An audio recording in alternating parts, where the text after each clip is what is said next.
제가 한 달 전에 특별한 목적을 가지고 설교 말씀을 제자의 길 1편, 2편으로 제자의 길 1편 문제에 대한 부분들을 함께 나눴고, 오늘 이제 해법편을 시작을 합니다.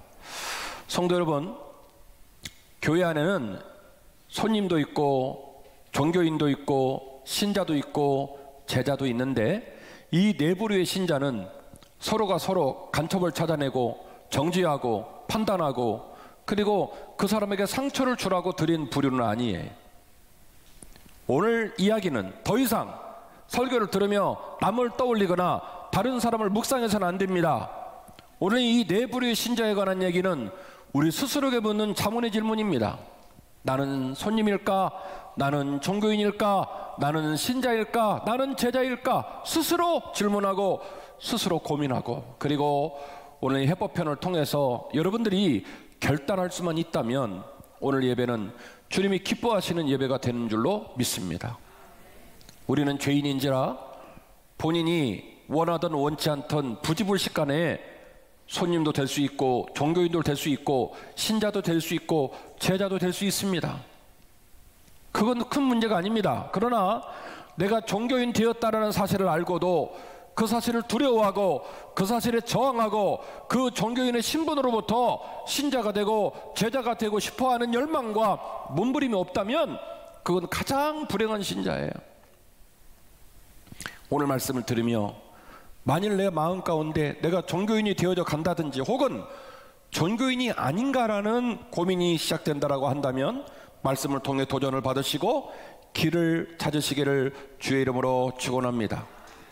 첫 번째 드리고 싶은 말씀은 좋은 신자, 좋은 목사, 좋은 교회는 갑자기 느닷없이 만들어지지 않는다는 거예요.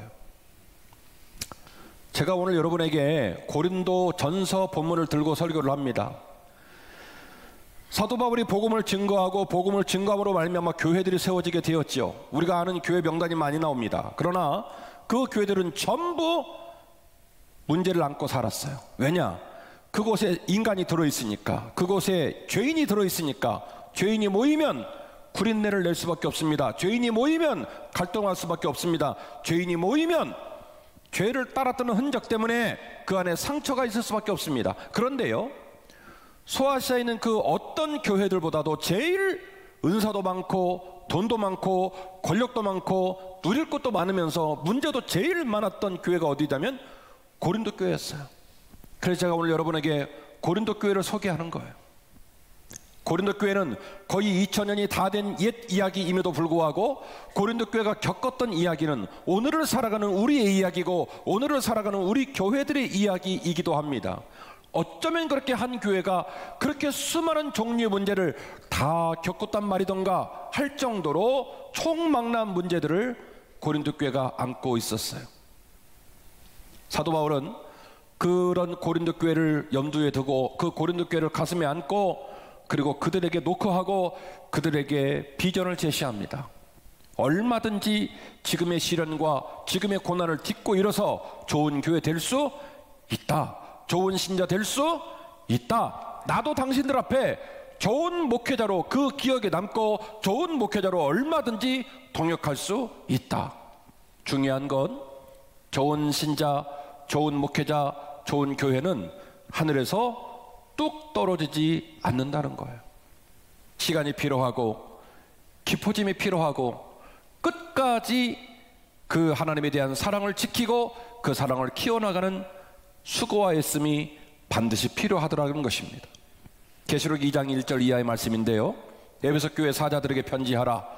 오른손에 있는 7뼈를 붙잡고 7 금초대 사이를 거니시는 이가 이르시되 내가 너의 행위와 너의 수고와 너의 인내를 알고 또 악한 자들을 용납하지 아니한 것과 자칭 사도라는 하되 아닌 자들을 시험하고 그들의 거짓된 것을 너희가 드러내게 되었고 또 너희가 참고 나의 이름을 위하여 견디고 게으르지 아니한 모든 것을 안다.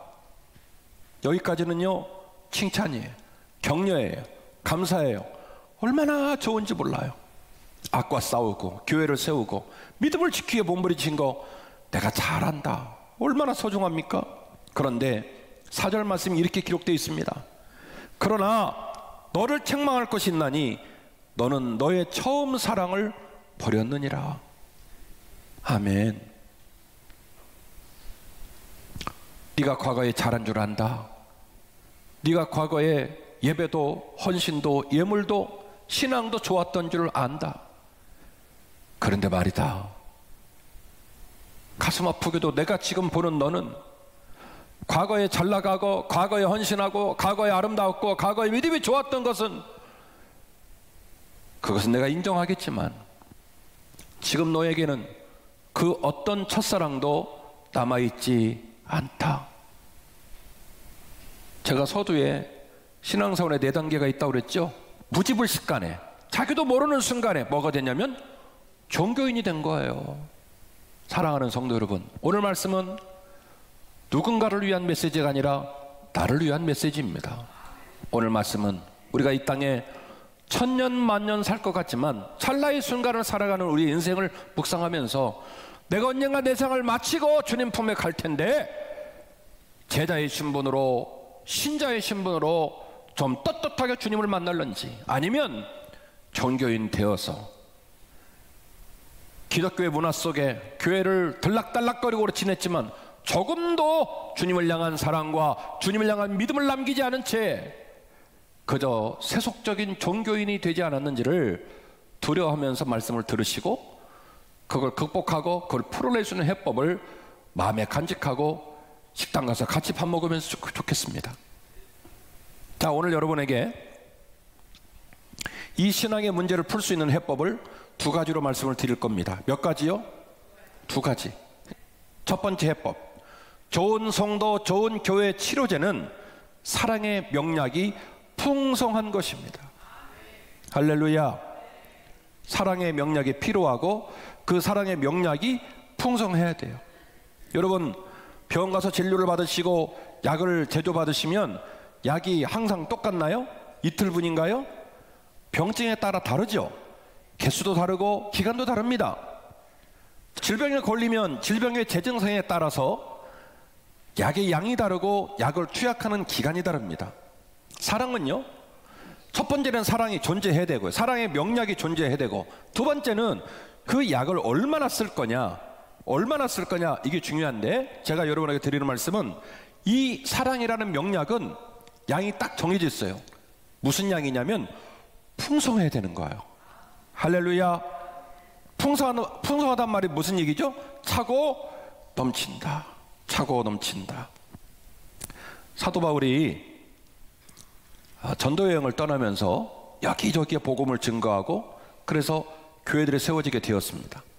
그 중에 제2차 전도 여행 시절에 고린도에 가서 1년 6개월 정도 집중 사역을 하게 됐는데요, 그 전에 들렸던 아덴이나 데살로니가나 빌립보에 비하면 아주 긴 시간이에요. 데살로니가 같은 경우는 무려 3주밖에 못 있었어요. 그런데 고린도에 들려서 1년 6개월 동안 집중 사역을 하고 복귀를 하게 됩니다. 그리고 제3차 전도여행에 에베소에 올라가니 그 에베소에서 고린도 교회 이야기를 듣게 돼요. 처음에는 글로에게 들었고 나중에는 아볼로에게 또 듣게 되는데 심상치가 않아요. 교회가 극심한 분쟁에 빠져 있다라고 하는 겁니다. 왜 아볼로하고 바울하고 그렇게 갈라지게 되었을까요? 성경 말씀의 흐름을 보니 두 사람의 성경이 많이 달랐습니다. 바울은요, 역동적인 성격이라 씨를 심고 어느 특정 땅에 씨를 심고 나면 또다시 씨를 심을 곳을 생각하는 그런 인물이에요. 루스드라, 더베, 이고니온, 드로아, 빌립보, 데살로니가, 베레아, 아덴, 고린도, 로마에 이르기까지, 갈라디아, 상갈라디아, 하갈라디아, 나중에 그때 당시에 땅의 세상의 끝이라 말하는 서바나에 이르기까지, 지금은 스페인입니다. 눈만 뜨면 새로운 땅 찾아서 씨를 심고 안달이 난 사람이 바울이라는 사람의 역동성이에요. 그런데 아볼로는요, 설교도 잘했고 그리고 신자들을 말씀으로 가르치고 독려하고 그리고 했던 일을 또 반복하고 그 자리에서 꾸준히 일하는 걸 좋아하는 성품이었던 것 같아요. 여러분 아시나 모르겠지만 이 물 줬다라는 표현은요 아주 심란한 표현입니다. 물을 줘본 사람만 압니다. 물 주는 거요 엄청 심심하고 엄청 재미없어요.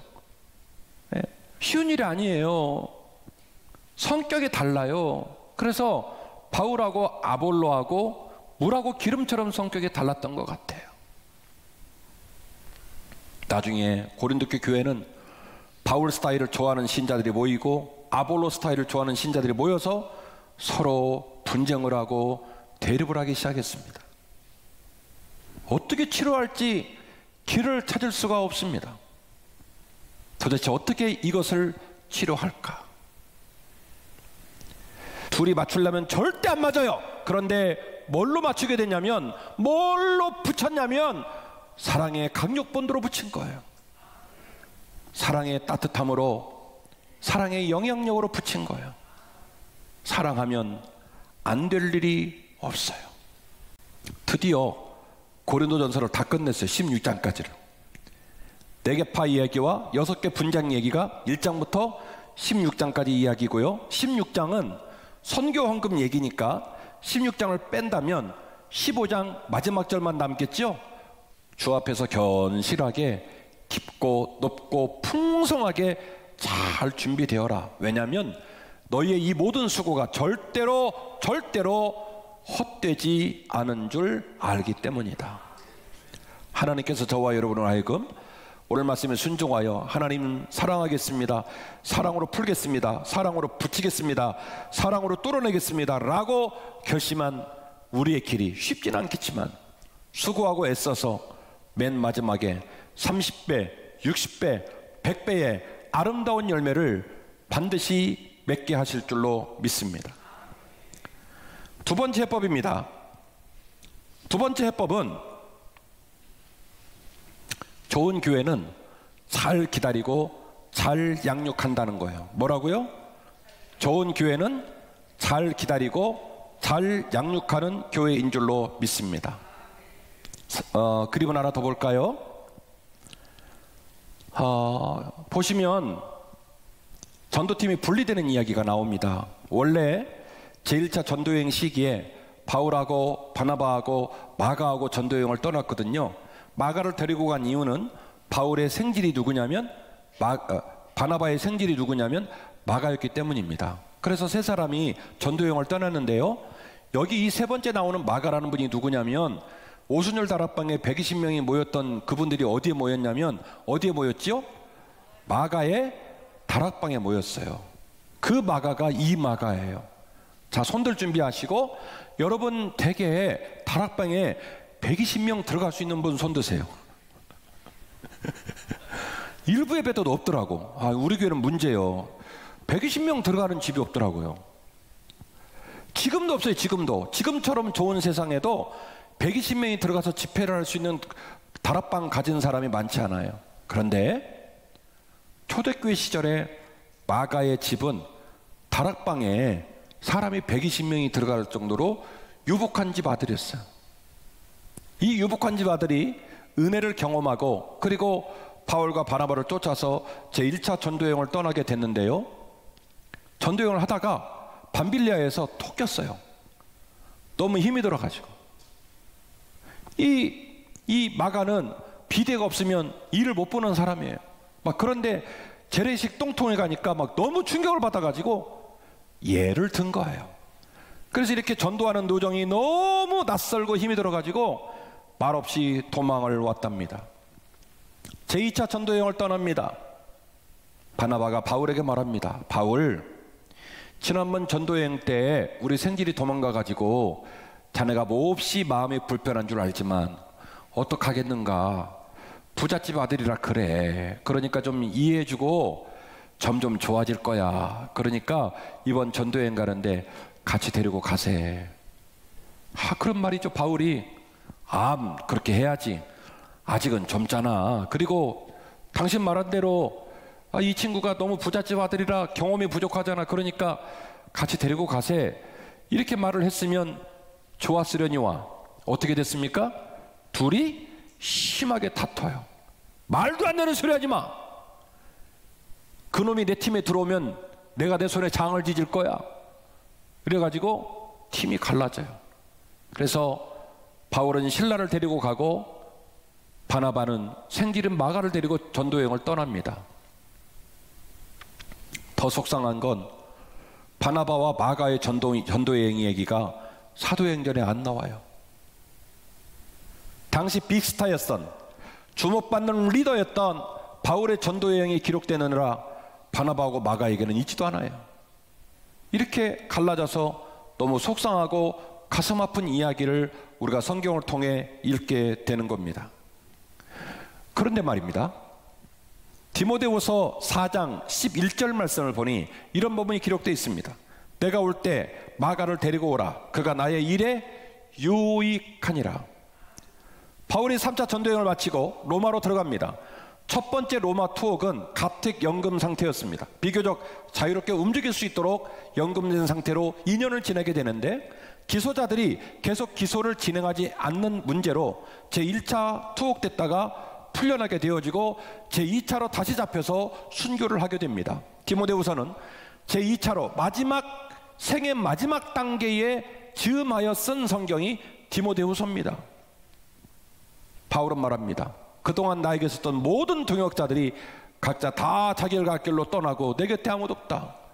근데 지금 내 곁에 누가 있냐면 누가가 있었어요.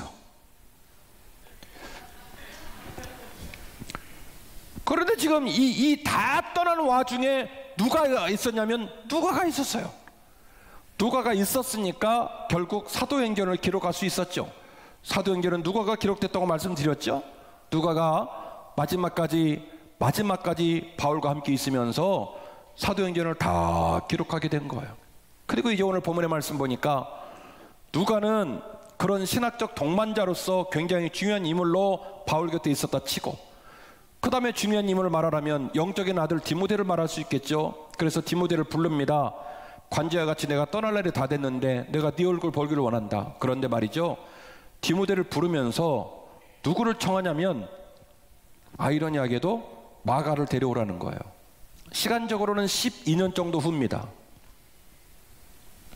그리고 그 말 맞다나 마가가 실제로 바울에게 와서 옥바라지를 하고, 그리고 충실한 제자로 처음에는 바울을 돌보고 나중에는 베드로를 돌보는 일을 감당을 합니다.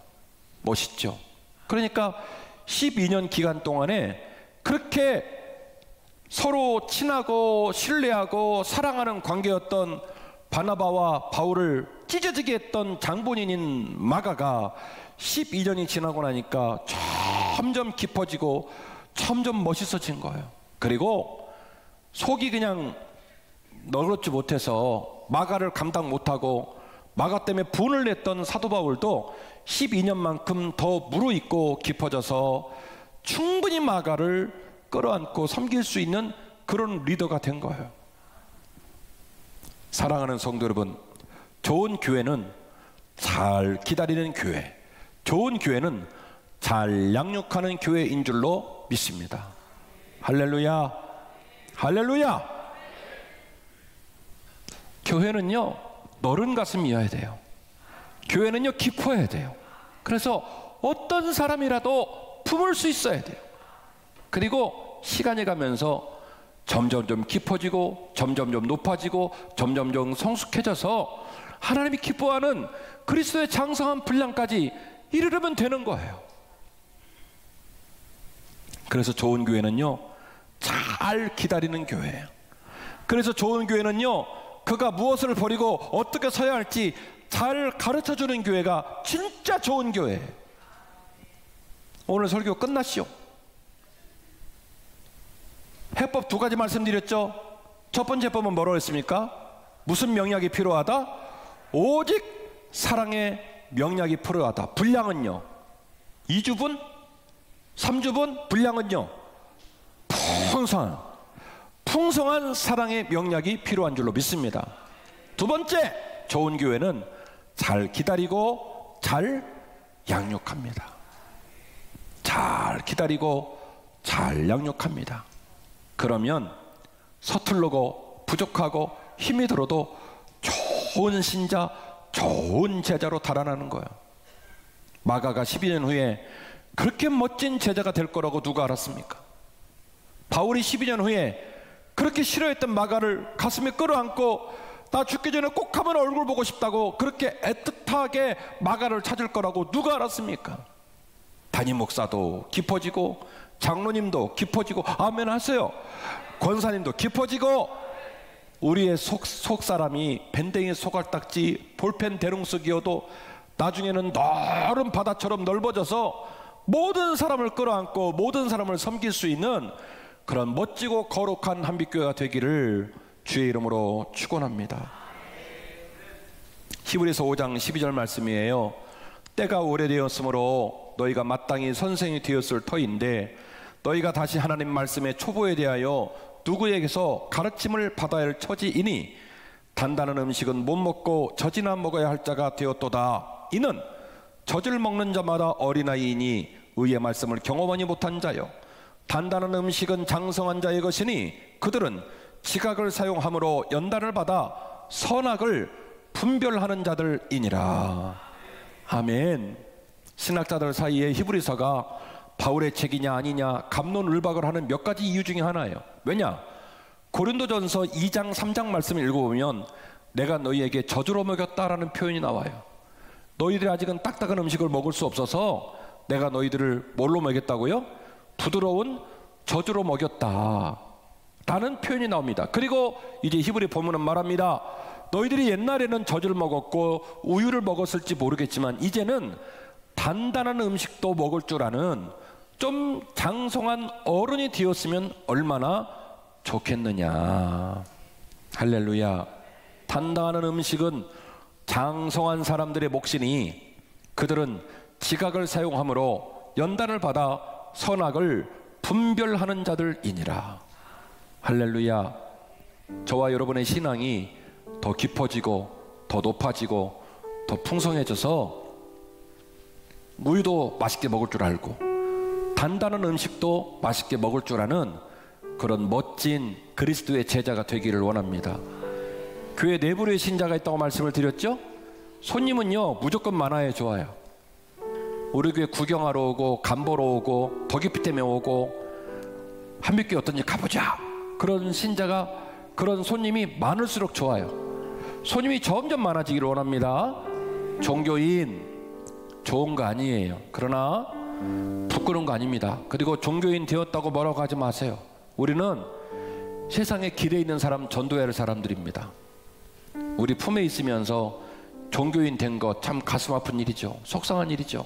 그러나 오늘 말씀 듣고 내가 종교인이라는 사실을 깨달았다면 슬퍼하고 저항하면 돼요. 그래서 종교인으로부터 신자로, 신자로부터 제자로 뚜벅뚜벅 나아가면 되는 거예요. 할렐루야. 그리고 그 모든 기적 같은 역사를 우리 교회가 담아내기 위해서 우리 모두 이 대한민국 팔도에서 모여서 절대로 한물이 될 수 없는 우리 모두가 강력한 에너지로 하나가 되었으면 좋겠는데 무엇으로요? 오직 사랑으로. 어떻게 해요? 풍성하게. 네, 오직 사랑으로 풍성하게 하나가 되었으면 좋겠습니다. 그리고 그 사랑의 열매를 맺는 마지막 순간까지, 그 사랑의 열매가 30배, 60배, 100배의 열매를 맺는 마지막 순간까지 잘 기다리고 잘 양육하는 그런 한빛교회 되어서 코로나 3년의 기간을 마치고 마치 신앙생활 첫걸음을 내딛는 것처럼 다시 출발하는 또 다른 우리 교회의 미래를 향하여 믿음으로 뚜벅뚜벅 나아가는 저와 여러분이 되시기를 주의 이름으로 축원합니다.